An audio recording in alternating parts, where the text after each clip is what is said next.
term game changer before? Mm-hmm. So, we're going to be talking a little bit about that this morning, and some verses and some sections of verses that maybe game changer is too strong a word for me, but verses that have stuck out to me and changed the way I behave in some ways, where I thought about them and they made a difference to my life. If you don't know what a game changer is, probably the greatest game changer for children is the floor is lava. You go from just being a child bored, sitting on the couch or whatever, and suddenly the floor is lava and you can't touch the floor anymore. And you go into the world of creativity, and you're in a different headspace, and you're suddenly having an exciting time, even though the room is exactly the same it used to be. But you're thinking in a completely different way. I don't know, has everyone played that game before? No? Okay, some people. All right. So, in the floor is lava, you pretend like the floor is lava, and so you can't touch it. So you have to get on top of the couch, and the only thing you can do is jump from the couch to the chair, or the chair to the couch. And after 5 minutes, you forget about it because there's nothing else to do.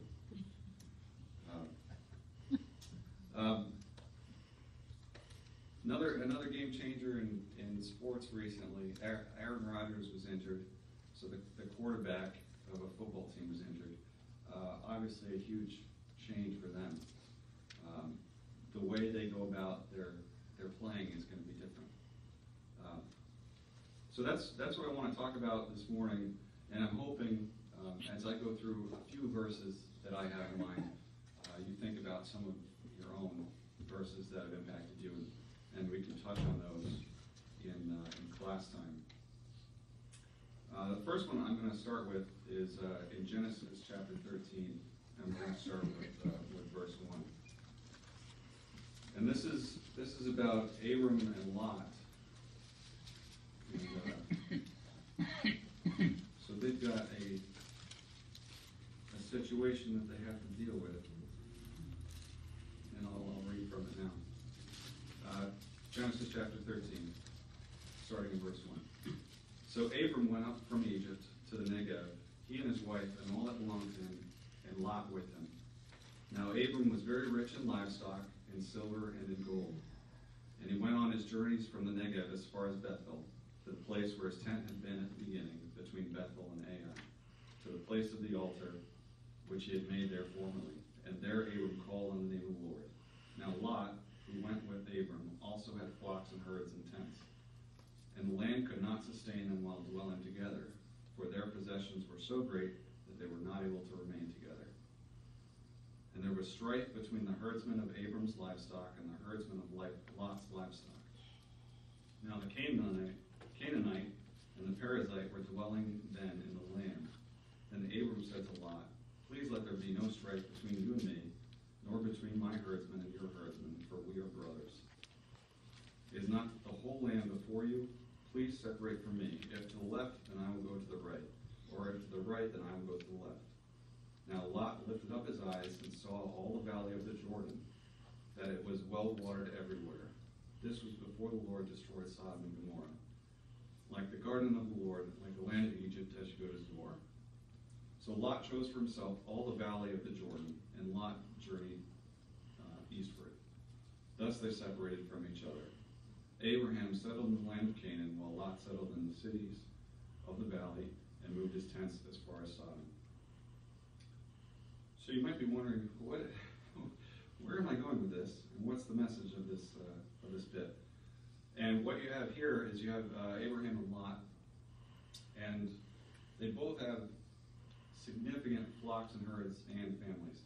And so what they need is a significant amount of land for all their livestock and water. And what is happening is, living in the same area, there's not enough room for both of them. And so they're fighting over resources. And what happens here is they decide to address this issue And Abraham says to Lot, I'll give you the choice. You can take what you want to choose. And so they're looking over the landscape, and there's the Jordan Valley, which is well watered, and if it's well watered, there's water for the animals, and that means there's also grassland and such so food for the animals as well. And then they look towards Canaan, and the Bible doesn't even describe Canaan. It's so unimpressive at this point. There's nothing to say about it. It's so ordinary. I could suppose. And so Lot decides to take what's best for himself. And this is something. This was something that I remember learning from my mother, who taught me this, and she says that's when you have a choice, you can defer between two people. You can defer and let them choose first, which is a good lesson for children. And of course, having a younger brother, that meant I was often deferring to my younger brother, which of course, as a child, you're like, he's going to get the big piece of cake. He's going to get, he's going to choose whatever is best, because that's the normal way to do things. But that type of lesson it's a very simple lesson, but it's a good thing to think about, and it has long-term effects for how you act day to day. So that's a lesson that's stuck with me over time, and I think the natural reaction for any human is to want to choose what's best for themselves, and so it's a constant way of thinking and reminding yourself to do what's right, because it's going to be it can be challenging every single time you do it, just because that's how people are. So that's one that I've thought about a lot over the years. The second story I'm going to go to, I'm going to be reading from Esther 4, verses 1 to 16. But before that, I'm going to go a little bit over the story of Esther. Just a little bit of the background before I get onto this section. So, the king of the land is Xerxes, and he's king over an area basically from Egypt all the way to India. Huge amount of land, incredible wealth and power, and there are Jews living in the land. One is Mordecai, and another is Esther. And Mordecai is there because he was captured, basically. And Esther is Mordecai's cousin, who he adopted because she was an orphan. Her parents were no longer. So they're under the rule of Xerxes, and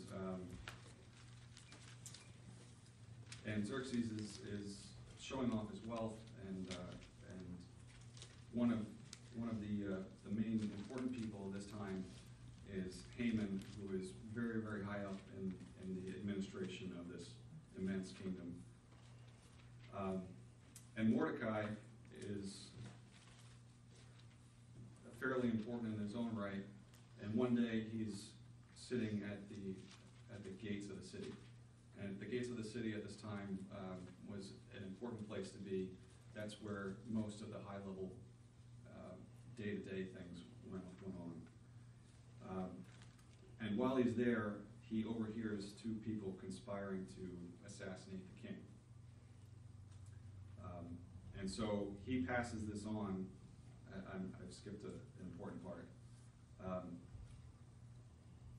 During the time that the king is showing off, he asks for the queen, Vashti, to come so he can show her off to all his important friends.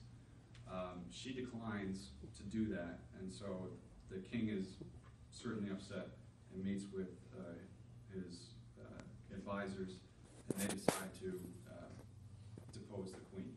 So she's no longer queen, so they decide to do a talent search, find It's like the Bachelor or whatever. The Bachelor. Match.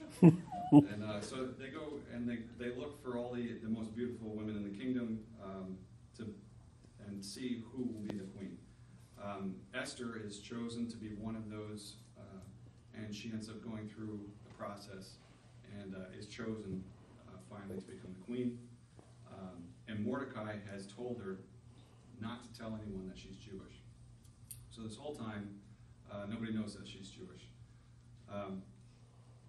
So to get back to the story, Mordecai overhears this assassination plot, tells the king, or tells Esther. Esther passes it on, and the king is saved. They get the guys that are plotting, and so nothing happens, and the thing goes on. And then Haman, this guy who's very high up in the administration, is chosen to be especially raised up by the king. He's a very, very important man. And so whenever people have to kneel down in front of him. And every day, Mordecai doesn't kneel down. And of course, Haman is extremely egotistical. And this really goes against the whole power structure of the kingdom. And he's just furious about this.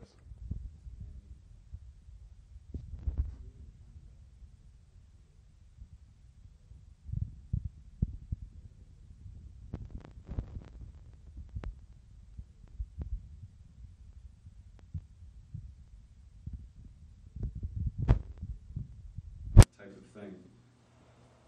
And so this goes out by decree throughout the whole kingdom. And this is a huge, huge kingdom. And there's a date set for when the populace is to rise up, kill all the Jews, and take all their possessions. And so obviously the Jews are very upset by this. And the time is coming that this is going to take place.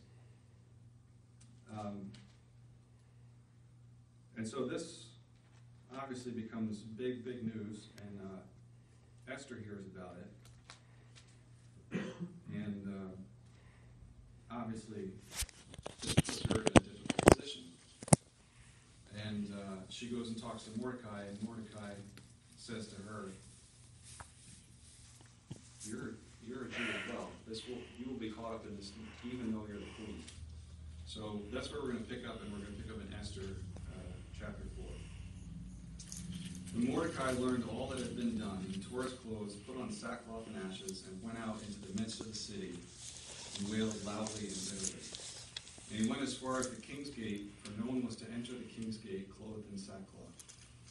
And in each and every province where the command and decree of the king came, there was great mourning among the Jews, with fasting, weeping, and wailing, and many lay on sackcloth and ashes. Then Esther's maidens and her eunuchs came and told her, and the queen writhed in great anguish. And she sent garments to clothe Mordecai, that he might remove the sackcloth from him, but he did not accept them. Then Esther summoned Hathach from the king's eunuch, whom the king had appointed to attend her, and ordered him to go to Mordecai to learn what this was and why it was. So Hathach went out to Mordecai to the city square in front of the king's gate. And Mordecai told him all that had happened to him, and the exact amount of money that Haman had promised to pay to the king's treasuries for the destruction of the Jews.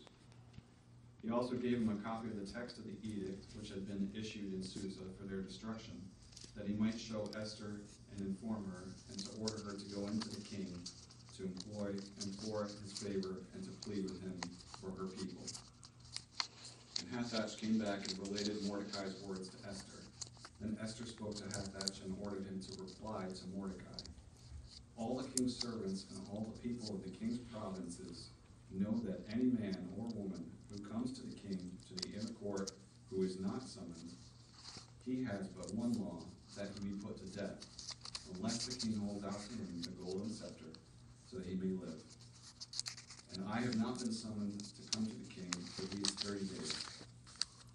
And they related Esther's words to Mordecai.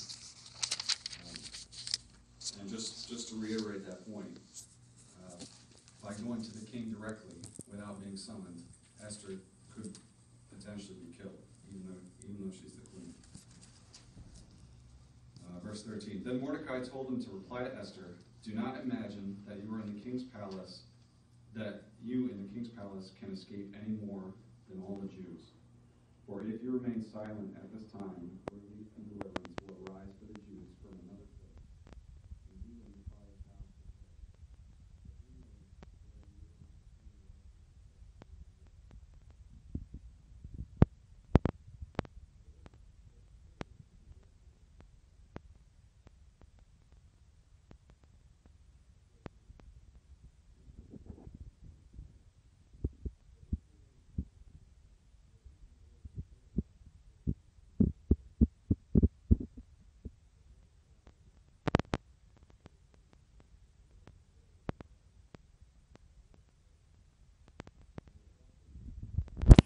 perhaps God put you here for this reason at this time to do this thing.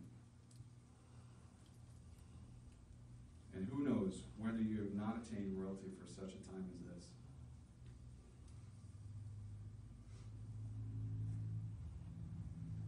Then Esther, this is verse 15, then Esther told them to reply to Mordecai, go, assemble all the Jews who are found in Susa, and fast for me. Do not eat or drink for 3 days, night or day. I and my maidens also will fast in the same way, and thus I will go into the king, which is not according to the law, and if I perish, I perish. So here you have Esther deciding that this is what she needs to do, and that regardless of what happens, this is the right decision, and it may involve her being killed by the king. And beyond this, no one knows she's Jewish. So this is like a double whammy kind of. This is a complete surprise to the king and the administrators of the kingdom. And she's also asking that an edict be revoked for the salvation of the people. So this is a very impressive thing. And as far as this being a game changer, or being a thing to think about, you have the question, why am I right here, right now? And it could be, and in fact probably is most of the time, it's just daily life. But if you start thinking that way, if you think, why am I here right now?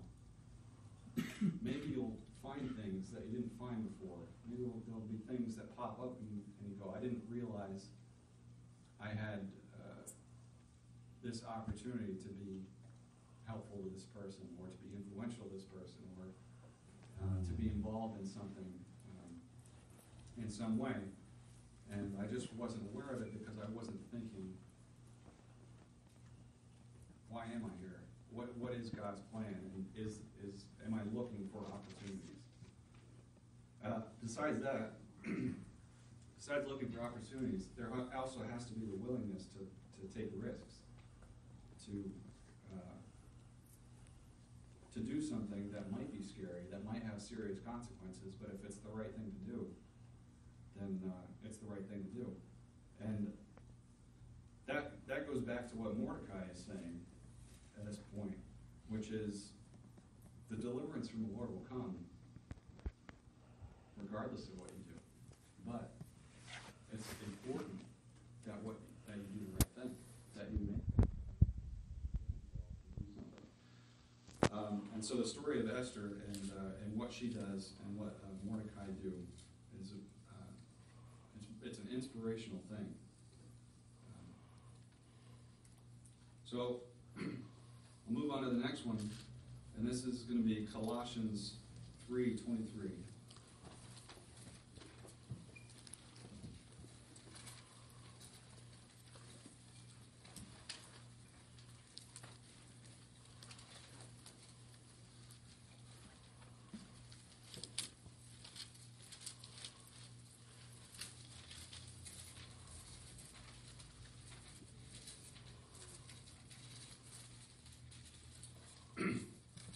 read some context, but I'm really going to focus on 3:23.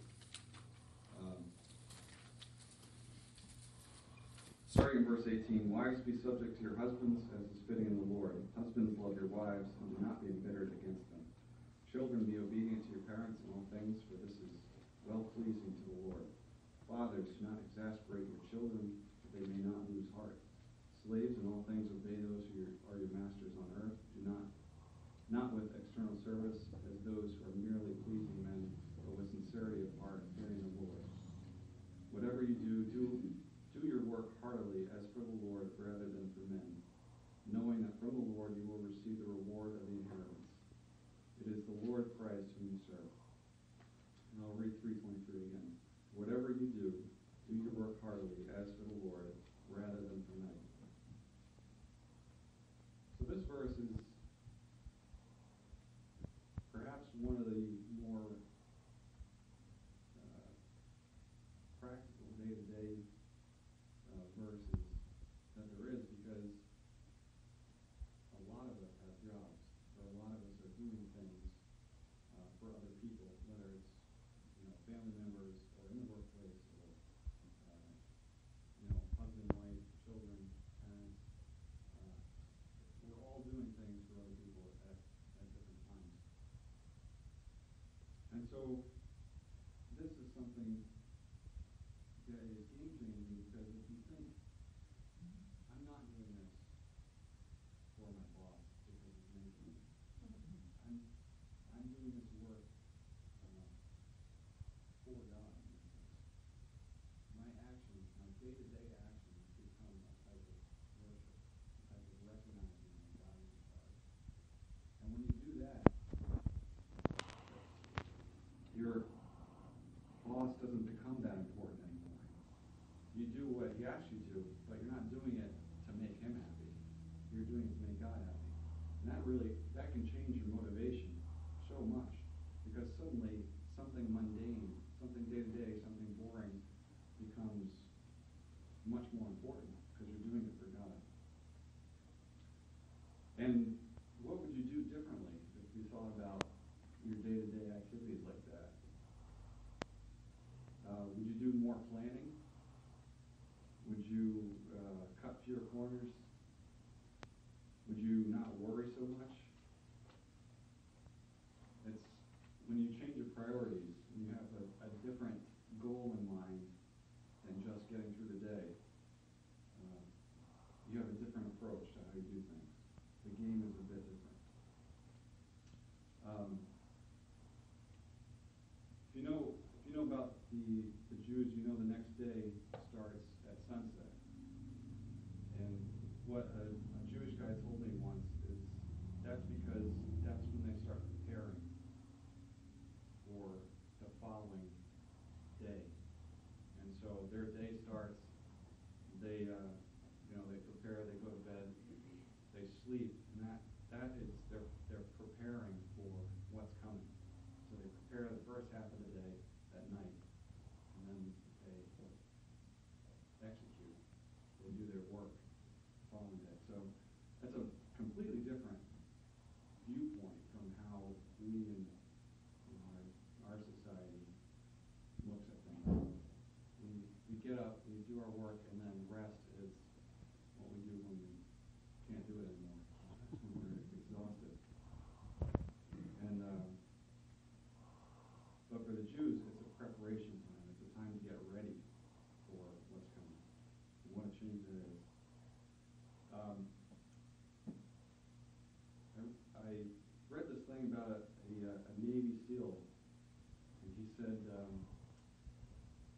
when you think you've reached your full potential, when you can't go any further, you're about 40% of your capacity at that point. And what he means by that is, he used an example of marathon runners. And marathon runners, when they're at mile 16 or 17 or so, they hit a wall, and it's really difficult for them to continue. And then they force themselves through the last 10 miles, which is more than, I can't run 9 to 10 miles anyway. But for them to run that after they feel like they're going to collapse, it's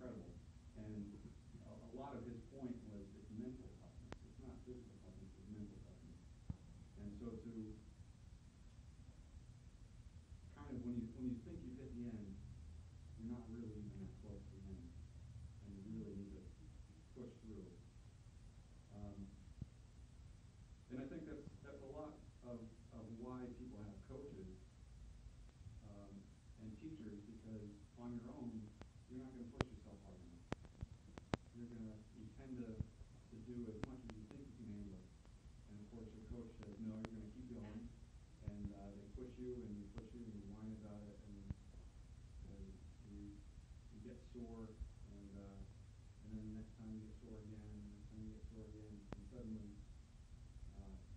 your capacity is so much more than you ever expected because of that change. And so, whatever you do your work heartily as for the Lord rather than for men. Of the inheritance. It is the Lord Christ whom you serve.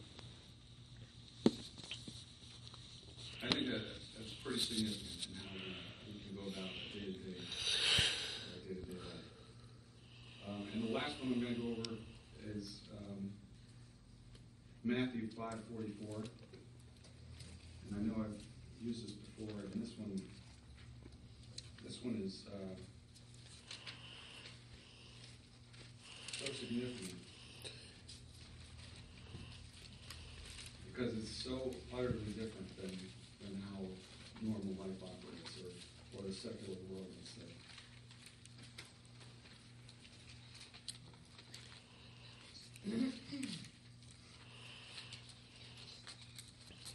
And I'll start with 43. You have heard that it was said, you shall love your neighbor and hate your enemy. But I say to you, love your enemies and pray for those who persecute you.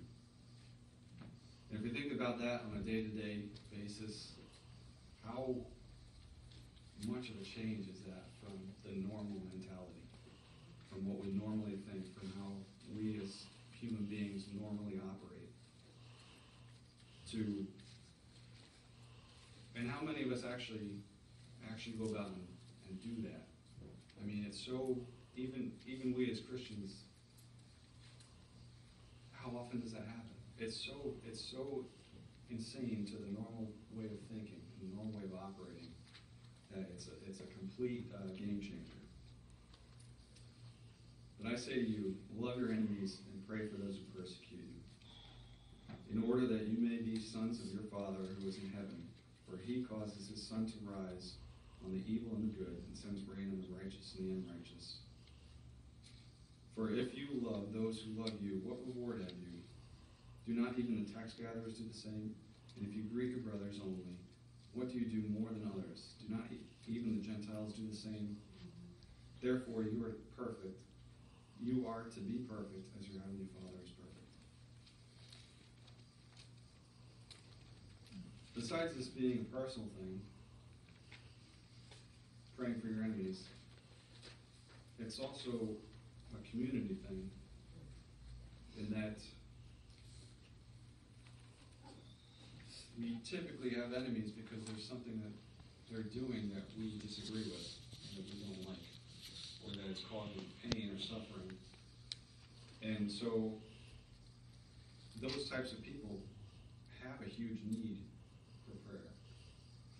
That's not how God intended them to be, and that's not who we would want them to be, and that's not how human beings should act. And we need to be humble and reaching out and praying for them that they can change and that we can care about these people who are our enemies. And so it's I said this already several times, but it's such a different way of thinking, and it's such a game changer. The biggest game changer of all, though, is the sacrifice of Jesus Christ, and that we can be saved from our sins through faith, not because we deserve it, but because of the sacrifice of Jesus. And if you haven't made the change, and if you haven't taken on Christ in baptism, please do so as we stand and sing.